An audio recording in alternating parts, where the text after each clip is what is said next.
జై హనుమాన్. అసలు హనుమాన్ జయంతిని ఏడాదిలో 2 సార్లు ఎందుకు జరుపుకుంటారో ఇవాళ మనం తెలుసుకుందాం. శ్రీరామనవమి తర్వాత సరిగ్గా 6 రోజులకు హనుమాన్ జయంతి జరుపుకుంటున్నాం. అంటే ఇవాళ. అసలు నిజానికి ఇవాళ ప్రత్యేకత ఏంటో తెలుసా? రామాయణం సుందరకాండలలో వివరించిన ప్రకారం సీతను రావణుడు అపహరించినప్పుడు సీతమ్మను వెతుక్కుంటూ లంకకు బయలుదేరతాడు హనుమంతుడు. చివరకు ఒక మంగళవారం తెల్లవారుజామున అశోకవనంలో సీతమ్మ ఆచూకీ కనిపెడతాడు. ఆ రోజు చైత్రమాసం చిత్రా నక్షత్రం పౌర్ణమి రోజు. సీతమ్మను కనుగొన్న ఆనందంలో హనుమంతుడు అశోకవనాన్ని ధ్వంసం చేసి రావణ సైనికులను హతమారుస్తాడు. తర్వాత రావణాసుడి సైన్యమంతా వచ్చి హనుమంతుడి తోకకు నిప్పట్టిస్తారు. హనుమంతుడు ఏం చేస్తాడు? ఆ తోకతో సగం లంకను దహనం చేసేస్తాడు. హనుమంతుడు రావణ సైన్యంపై విజయం సాధించినందుకు గుర్తుగా చైత్ర శుద్ధ పౌర్ణమి రోజును హనుమంతుని విజయోత్సవంగా జరుపుకోవాలి. కానీ ఆ రోజును హనుమాన్ జయంతిగా జరుపుకుంటున్నాం. అంటే నిజానికి ఇవాళ హనుమంతుని విజయోత్సవం.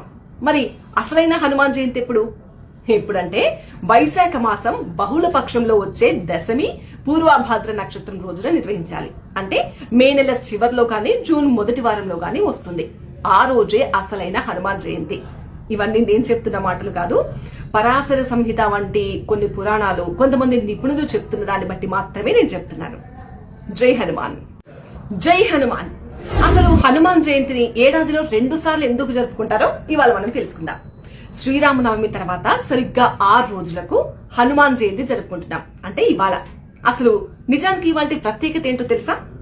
రామాయణం సుందరకాండలలో వివరించిన ప్రకారం సీతను రావణుడు అపహరించినప్పుడు సీతమ్మను వెతుక్కుంటూ లంకకు బయలుదేరతాడు హనుమంతుడు. చివరకు ఒక మంగళవారం తెల్లవారుజామున అశోకవనంలో సీతమ్మ ఆచూకీ కనిపెడతాడు. ఆ రోజు చైత్రమాసం చిత్రా నక్షత్రం పౌర్ణమి రోజు. సీతమ్మను కనుగొన్న ఆనందంలో హనుమంతుడు అశోకవనాన్ని ధ్వంసం చేసి రావణ సైనికులను హతమారుస్తాడు.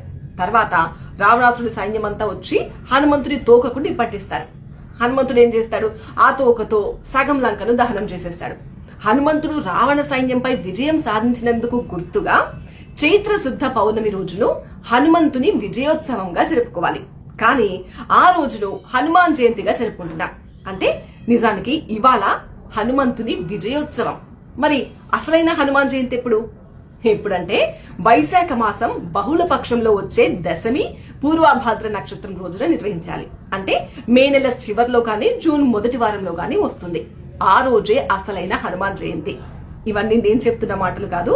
పరాశర సంహిత వంటి కొన్ని పురాణాలు, కొంతమంది నిపుణులు చెప్తున్న దాన్ని బట్టి మాత్రమే నేను చెప్తున్నాను.